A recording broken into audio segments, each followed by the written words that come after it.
Good morning. ఈరోజు నేను తయారు చేసే ఐటమ్స్ ఏమిటంటే కార్న్ఫ్లోర్ క్యారెట్తో చేసే హల్వా, అలాగే మీకు బియ్యం పిండి కాకుండా బియ్యం నానబెట్టుకుని వాటితో తపాళ రొట్టె అంటారండి. ఆ రొట్టెలు, అలాగే అక్కీ రొట్టె అని కూడా పిలుస్తారు. ఆ రొట్టెలు ఎలా తయారు చేసుకోవాలో ఈ రెండు ఐటమ్స్ మీకు తయారు చేయడం, వాటికి కావాల్సిన పదార్థాలు చెప్తూ నేను చూపిస్తాను. ఈ తేపాల రొట్టెలు ఎంత టేస్ట్గా ఉంటాయో మనం మాటల్లో చెప్పలేనండి. అలాగే కార్న్ఫ్లోర్ హల్వా తయారు చేసుకుంటే ఎంత రుచిగా ఉంటుందో మీకు చేసి చూపిస్తాను.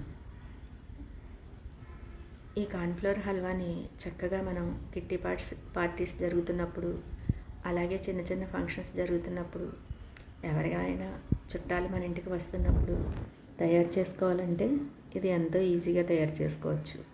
తయారు చేసుకునే విధానం కూడా చాలా తొందరగా అయిపోతుంది. మనం మొదట అక్కీ రొట్టెకి ఇలా బియ్యం నానబెట్టుకుని, ఒక గ్లాస్ బియ్యం నానబెట్టుకుని రెడీగా ఉంచుకోవాలి. అలాగే పెసరపప్పు చిన్న కప్పుడు నానబెట్టుకుని ఇలా రెడీగా పెట్టుకోవాలి. ఉల్లిపాయలు, పచ్చిమిర్చి సన్నగా తరుక్కుని ఇలా తయారు చేసుకుని ఉంచుకోవాలి. ఇది చేయడం ఎంతో ఈజీ అండి.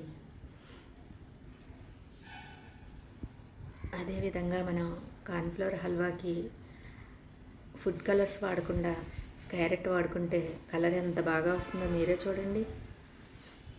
మనం మొదట కార్న్ఫ్లోర్ హల్వాకి ఒక పెద్ద క్యారెట్ని చిన్న చిన్న ముక్కలుగా చేసి రెడీ పెట్టి ఇలా మిక్సీలో వేసుకుని సిరప్ని రెడీ పెట్టుకోవాలి. అలాగే ఒక కప్పు కార్న్ఫ్లోర్కి ఒక కప్పు క్యారెట్ ముక్కలు మనం పెట్టుకోవాలి.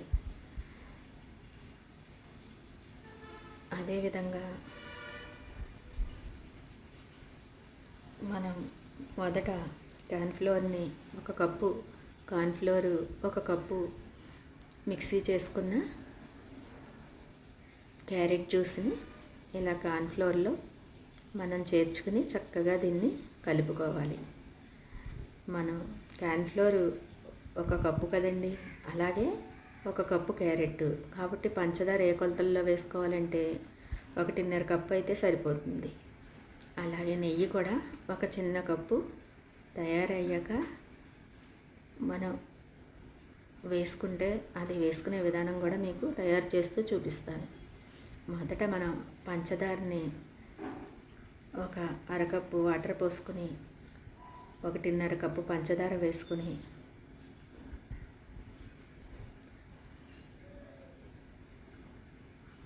చక్కగా ఇలాగా పంచదార కరిగే వరకు కలుపుతూ ఉండి, మనం లైట్ తీగ పాకం వచ్చి కొంచెం పాకం వచ్చాక మనం దానిలో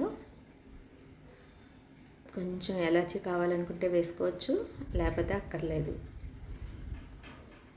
ఇలా నెమ్మదిగా పాకాన్ని పంచదార కరిగే వరకు కలుపుకుంటూ ఉండి, మనం గులాబ్ జామ్ పాకం అంటాం కదండి, తీగ పాకం, దానికంటే కొంచెం రావాలి. తక్కువ రాకూడదు, ఎక్కువ రాకూడదు. ఈ పాకం పట్టుకోవడం వల్లనే మనకు హల్వా చక్కగా ముక్కలుగా కట్ అవుతుంది. అప్పుడు దీనిలో మనం కార్న్ఫ్లోరు అలాగే క్యారెట్ జ్యూస్ కలిపి పెట్టుకున్న మిశ్రమాన్ని చక్కగా ఈ పాకంలో పోసుకొని కలుపుతూ ఉండాలి. మనం సిమ్లో పెట్టుకుని చక్కగా నెమ్మదిగా కలుపుతూ ఉంటే మనకి 3 మినిట్స్లో ఇది చక్కగా హల్వా ముద్దలాగా రెడీ అవుతుందండి. ఈ కార్న్ఫ్లోర్ హల్వా మా అత్తయ్య గారు ఎంతో ఇష్టంగా చేసేవారు. అలా చేసినప్పుడు మా ఇంట్లో అందరూ చాలా ఇష్టంగా తింటారు.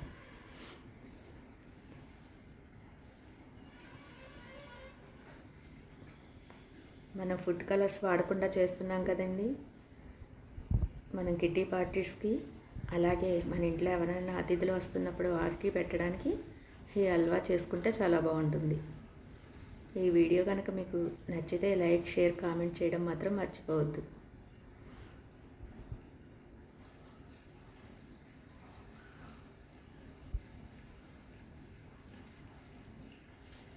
కలబెట్టుకుంటూ ఉంటే మనకి వేడెక్కి దగ్గరికి చేరగానే వెంటనే ముద్దలా అయిపోతుందండి. అందుకని మనం చక్కగా దీన్ని ఇలా కలుపుతూనే ఉండాలి.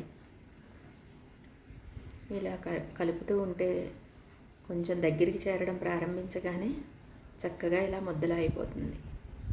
ఇలా ముద్దలా అయిన మిశ్రమాన్ని చూడండి ఎంత చక్కగా ఉందో. ఇలా చూస్తుంటేనే నోరు ఊరిపోతుంది కదా. దీనిలో మనం చక్కగా కొద్దిగా ఎక్కువే నెయ్యి యాడ్ చేసుకోవాలి. ఇలా నెయ్యి కొద్ది కొద్దిగా పోసుకుంటూ ఇంకొక 3 మినిట్స్ మనం చక్కగా దీన్ని నెయ్యి దానికి పట్టే వరకు చక్కగా కలుపుకోవాలి. అలా కలుపుకుంటే మనకి ప్లేట్లో వేసుకున్నప్పుడు ముక్కలు చాలా కరెక్ట్గా వస్తాయి. మనకి మూకుడి నుంచి వేరయ్యేటట్టు కలుపుకుంటూ ఉండి పళ్ళులో పోసుకుంటే చక్కగా మనకి ముక్కల్లా కట్ చేసుకోవచ్చు.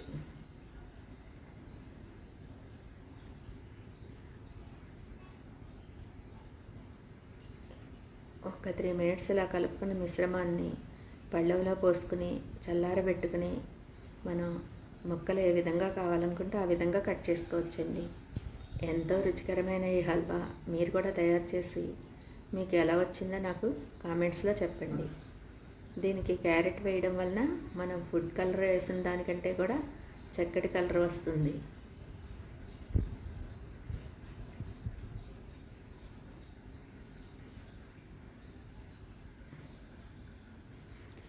పళ్ళెంలో వేసుకుని బాగా చల్లారబెట్టుకుని కట్ చేసుకుంటే ఈ విధంగా ముక్కలు రెడీ అవుతాయండి. చూడండి ఎంత బాగున్నాయి హల్వా ముక్కలు. చూడడమే కదండి, రుచికి కూడా చాలా బాగుంటాయి. మీరు కూడా తయారు చేసుకుని నాకు కామెంట్స్లో చెప్పండి. జీడిపప్పు, కిస్మిస్ ఇలా నేతిలో వేపించుకుని పైన మనం ఇలా వేసుకోవాలి.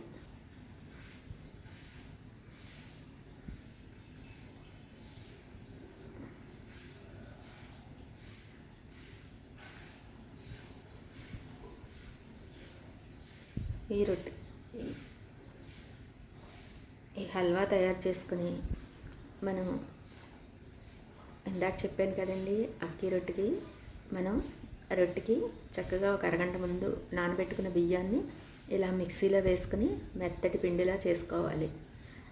మనకి మెత్తటి పిండిలా చేసుకోవడం వలన చక్కగా రొట్టె చాలా బాగా వస్తుంది. మనం ఒక గ్లాసు బియ్యం అయితే ఒక గ్లాసు నీరు మాత్రమే చేర్చుకోవాలి.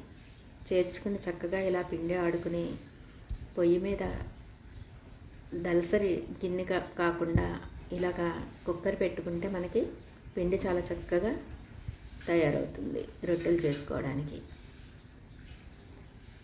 కుక్కర్ పెట్టుకుని అది వేడెక్కాక చక్కగా ఈ మిశ్రమాన్ని కుక్కర్లో చేర్చుకోవాలి. అలా చేర్చుకున్నాక చక్కగా దీన్ని నెమ్మదిగా కలుపుతూ ఉండాలి, ఉండలు కట్టకుండా. ఎంత బాగా కలిపితే రొట్టె అంత బాగా వస్తుంది. ఈ రొట్టెని మనం పెసరపప్పు, ఉల్లిపాయ, పచ్చిమిరపకాయ వేసుకుని తయారు చేసుకుంటామండి. అలాగే బొబ్బర్లు ఉంటే ఉడకబెట్టుకుని దీంట్లో వేసుకుంటే చాలా టేస్ట్గా ఉంటుంది. బొబ్బర్లు లేని వలన నేను ఇలాగ ఉల్లిపాయ, పచ్చిమిరపకాయతో మాత్రమే చేస్తున్నాను.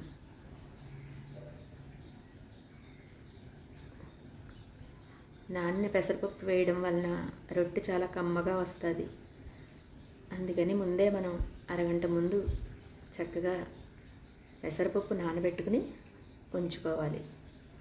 ఇలా రెడీ అయిన కుక్కర్లో చెప్పాను కదండి, కుక్కర్లో ఎలా మగ్గబెట్టుకోవాలో అలా మగ్గబెట్టుకున్న ఈ పిండి ఇలా తయారయ్యాక ఉల్లిపాయలు అలాగే నానిన పెసరపప్పుని వేసుకుని ఇలా చక్కగా ఉండల్లా చేసుకుని ఒక పాలిథిన్ కవర్ మీద మనం రౌండ్గా చేసుకుని ఇలా మూకుడులో నూనెలో వేపుకోవాలి. నూనెలో వేపుకోవడం అంటే ఎక్కువ నూనె పోసి కాదండి, ఒక్క 3 స్పూన్ల ఆయిల్ వేసి చక్కగా ఈ రొట్టె వేసుకుంటే మనం వేసుకున్నాక పైన మూత పెడితే ఒక్క నిమిషంలో మనకి ఇలా అక్కి రొట్టె రెడీ అవుతుంది. ఈ రొట్టెని మనం నిమ్మకాయ చట్నీతో కానీ అలాగే మాగాయి పెరుగు వేసి కలుపుకుంటామండి. అది ఇంకొకసారి చూపిస్తాను. ఆ చట్నీతో కానీ తింటే చాలా బాగుంటుంది. చూడండి ఎంతో రుచికరమైన కార్న్‌ఫ్లోర్ క్యారెట్ హల్వా. అలాగే మనం బియ్యం పిండి లేదని అనుకోకుండా చక్కగా ఒక అరగంట ముందు బియ్యం నానబెట్టుకుని ఇలా అక్కి రొట్టె తయారు చేసుకోవచ్చు. ఈ అక్కి రొట్టెలు ఎంతో మెత్తగా ఉండి మనం తినడానికి చాలా బాగుంటాయి. ఈ వీడియో కనుక మీకు నచ్చితే లైక్, షేర్, కామెంట్ మాత్రం మర్చిపో